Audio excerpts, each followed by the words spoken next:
it, you need to have a structure when you're teaching it. For example, if you're teaching Shahada, you're saying you believe that there's none worthy of worship besides Allah, and the Prophet ﷺ is the messenger of Allah, and you believe firmly, without there being any space for doubt, with absolute certainty that Allah is the one. And then you go on to zakat, yeah, and then you break them down.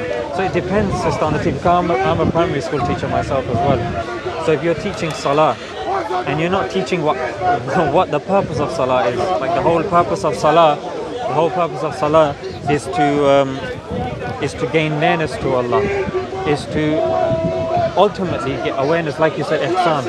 That's the ultimate objective of Salah. But if you're praying Salah just for movements and just so you don't get bad deeds, then the intention is wrong, isn't it? Yeah, so the intention has to be that you're worshipping Allah subhanahu wa ta'ala to gain taqwa, to gain nearness to Him, and that's the objective of all forms of worship. And that's what you're supposed to do. Like even before Salah, like people say, how do I improve my Salah? My Salah's not at that level. But if a person's just teaching, no, just pray and it will be at that level. No, if you speak to the people of knowledge, they will say, look, just like a person that's preparing for a boxing match, if he doesn't do any preparation beforehand, he's going to go into the boxing ring and he's going to get knocked out very quickly. So a boxer, whenever he's preparing, you will see him, punching a bag, where somebody that doesn't know what this is about, they might think, well, what on earth is he doing? Why is he punching something that's not punching back? And then he starts pulling stuff, and he does the rowing, and he starts doing weights, and then he starts going jogging. The whole point of that is preparing your mindset, is getting you ready for when you enter the ring, and the ring is Salah. And then when you start Salah, because your mindset is ready and you're prepared, your Salah has more weight behind it. It's like there's another narration that says, if a person doesn't eat halal, they don't watch halal, they don't do halal, and then they ask Allah, and then they're surprised that their dua isn't accepted. But everything that the person is doing is haram. So Islam is interlinked. By presenting one thing by itself as a ritual, you're 100% right. It turns the deen into a mockery.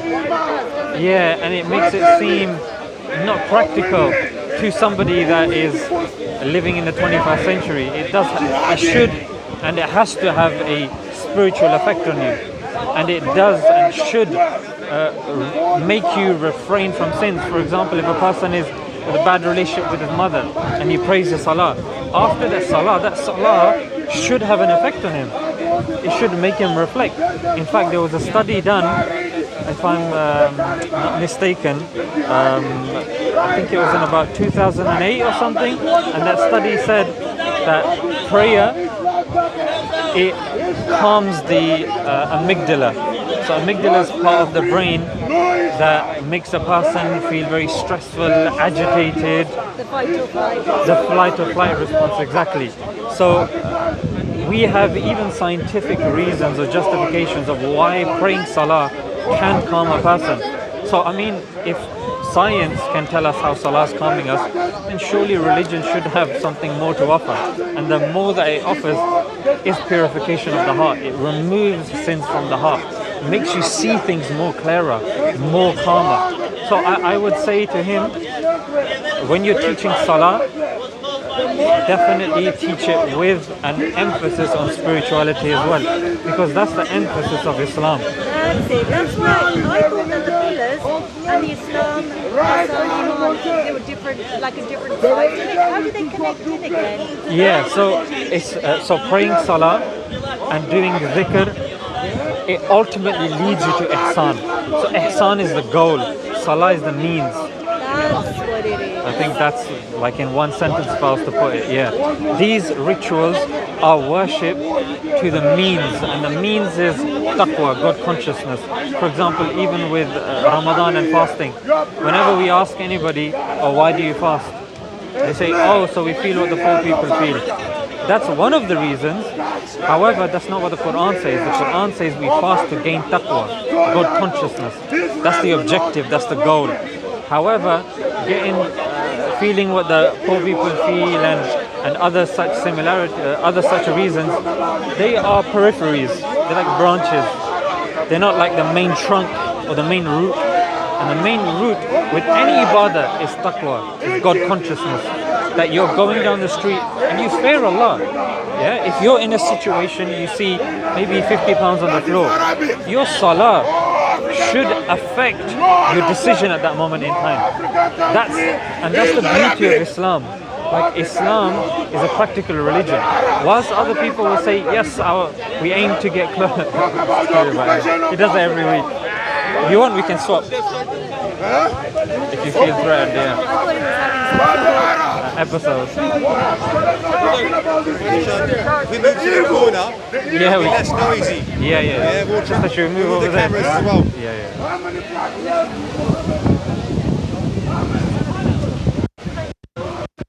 All the Peterson guys Yes. and all of these speakers, they're trying to just convert Islam into like these. I think you've got something else. Yeah. Meaningless acts of worship. Yeah, what Jordan Peterson does is, because Jordan Peterson is inherently a Christian, but Jordan Peterson understands that the traditional kind of form of Christianity is no longer being adopted by people, like people have seen through it, especially with the Council of Nicaea and constant reformations of Christianity. It's become a shell of its former self.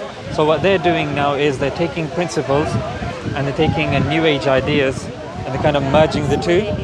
Yeah, so what he will do, there's a term that he uses, even when he's talking, like he likes talking about novelists like Dostoevsky and stuff like that, but he'll ultimately, you notice, he'll link it to Christianity.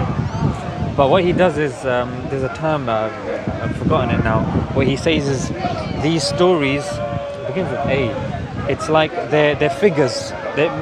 I guess if I was to use a simpler word, I'd say they're metaphors. And that's the kind of thing that he goes for. Certain things like even certain Muslims, they will say, I think the Qadianis, like they say, oh, Isa it was a metaphorical rising to the heavens. But I mean, all the literature, the Quran and the Hadith say otherwise. But going back to the point, you're 100% right, because if you go into the whole Jordan Peterson, Russell Brand, Russell Brand as well. You know Russell Brand, isn't it? Yeah. Sorry? They're finished. I don't mind. I mean, we're here. You can bring it here, and then you can go back. Yeah, because they've already moved already, isn't it? Yeah. Come on. Yeah. So that's a very good point, because it's unfortunate that some Muslims, the way they preach the religion, it's exactly this. I'll give you an example. When parents ask their children, they say, "Namaz padhi? Are you Pakistani or yeah, Pakistani? Have you prayed your salah? Have you prayed your salah? Have you prayed your salah?" But the scholars, they say, rather than constantly asking, have you prayed your salah, say, namaz padhi hai to ab kaise mehsoos karte ho? Now that you've prayed your salah, how do you feel? So automatically from a young age, you're getting a child to think, you know what, my salah is supposed to materialize into something. So this is what I do as a primary school. I teach year 5 students. So that's what I try to do even from a young age. Like even when they're praying salah, there's one salah, I call it the rocket salah, that when you're praying your salah, even before salah you do an exercise where you say, Allah is watching me, Allah is watching me, Allah is watching me. You say that a good 10-15 times, and when you kind of into habit, and then you start your salah, Allahu Akbar, it's still like a track, like a chorus of a music track still running in your head, reminding you. So it's these sorts of techniques, sister, that I think as educators is very important for us to be educated as educators and then educate the children. Otherwise, you're 100% right. We're pushing forward this. I wouldn't say Mindless. It's almost like mindless. it is, and that's why I would take Russell Brand out of that, What's because Russell Brand's thing? Russell Brand, he's very inclined towards Hinduism. What did he say about Islam? With regards to Islam, he's very wishy-washy in the sense that he would say it's a means to God. Like it doesn't matter what it is. Yes. No matter what means you take. Yeah, it's still to God. But I mean, the Dr. Zakir Naik approach, which is you got somebody that says 1 + 1 is 1, 1 + 1 is 2, 1 + 1 is. Although it may be a bit simplistic, but I mean it does make sense in the sense that you've got so many people giving so many answers. But ultimately speaking, there is going to be one answer. For example, you've got one group of people saying no, God has a son. Another one saying no, God doesn't have a son. No, God has a son, God has a mother, and there's hundreds of other godlings as well. How on earth can you reconcile all these three world views. You can't. So naturally speaking, there will have to be a time when a person goes, you know what, I really need to look into this because there's only going to be one that is ultimately true. Yes, we do need to respect the other ones, and yes, I'm sure it's come from a source, but ultimately speaking, there is only one answer. But yeah, I mean, it'll be interesting to hear what the Hindu teacher has to kind of say with regards to how Very he's. open-minded, actually, to be fair to him. But I was thinking that because he's asked me, Yeah. I think too deep sometimes, and I'm like, I don't want kids to go away with just knowing that you do this in Islam, you do that, you do that, and they just equate the Russell Brand New Age idea Yes, that yes. we get the same result of doing whatever we do. Yes.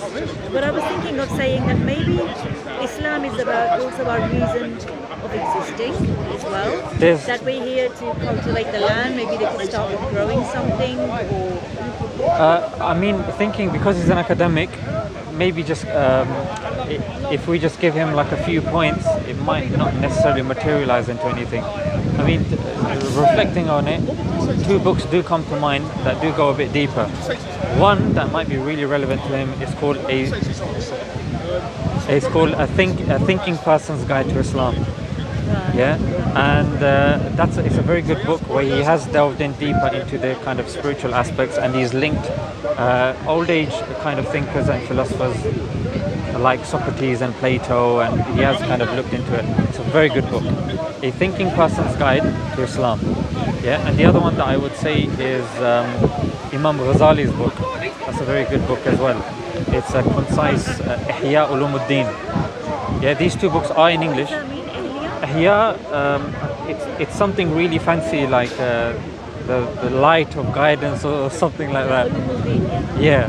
So these two books, they delve a bit deeper. They give the spiritual aspect as well, and they cover the five pillars as well. So That should do it, because I sometimes I was thinking of maybe talking about why Allah created us, like talking about I didn't create you except for worship. But the only Some thing people with said that's a bit problematic. Somebody did say that. no, because the Quran says that Allah's created us. وَمَا خَلَقْتُ الْجِنَّ وَالْإِنسَ إِلَّا لِيَعْبُدُونَ. That Allah's created jinn and man for His worship. But that's the thing, that ayah, it's a very kind of condensed ayah. You need to then unpack it. Like, what do you mean by worship? When I say worship to you, what comes to your mind? Just off the top. Anything could be an act of worship. Exactly. Being conscious of that. Exactly. But an average person, they would say, oh, prayer, doing tasbih, reading the Quran, and then they're running out of things to say. But I would even say giving da'wah in the park, or seeing a non-Muslim and offering them a seat on the bus. You know what I'm saying? Going out with the family and praying your Dhuhr Salah as well. So there's a lot to unpack from Yeah, worship. It's the term worship, sister, because what happens is, what you have to realize is, we have definitions that are in the dictionary, but what we're doing is you've got 1400 years worth of tradition that now you're trying to kind of force into English terms. You can't do. Like worship and slavery and stuff like that, it's not what it means in the 21st century sense. Like, this is very, it needs to be read in context. You know what I'm saying? So sometimes I think literature like this, it'll be worth him reading through maybe in the holidays or something, because for him, I mean, as a teacher, you need to have a lesson plan. And for him over there, sometimes you have to think on the spot, especially when students ask you a question. So it might be worth, especially because students can ask the most outlandish of questions. They're not prepared then, are They're not they? prepared. They're not prepared. So definitely these two books, The Thinking Person's Guide to Islam and Imam Ghazali's book, Ihya Ulumuddin, the abridged version. It's a small book, but both of them are about that big. And just tell him to just before a lesson, just kind of flick through that, and just use that in the lesson. Thank you so much, Mother. My pleasure. My pleasure. Yes, of course, of course.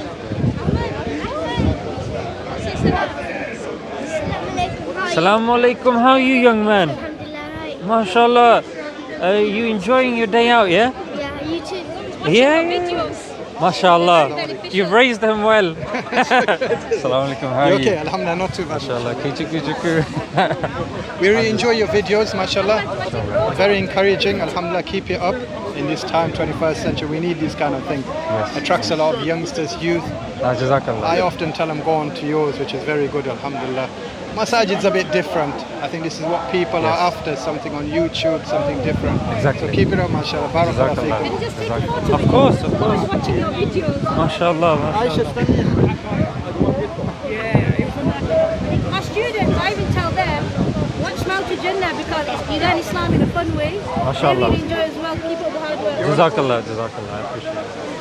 Should I take a photo with you? Do you want a photo? No, it's alright. Do a photo? It's done. It's done. Shukran. Salam. How are you, You're brother? recognized a lot. Sorry? I'm sure you're recognized a lot. You're not, okay. Because I don't want to be that cheesy guy who just comes on and says, "You look, I know you." No, but I don't. No, bro. I enjoy your content. It shows that you've got that edge when it comes to engaging. What do you think? Okay. If I touch that now, brother, is this yours? You need to have heavy. Subhanallah. Yeah.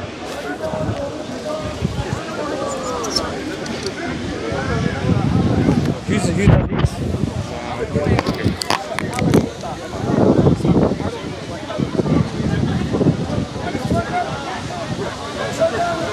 You feel responsible for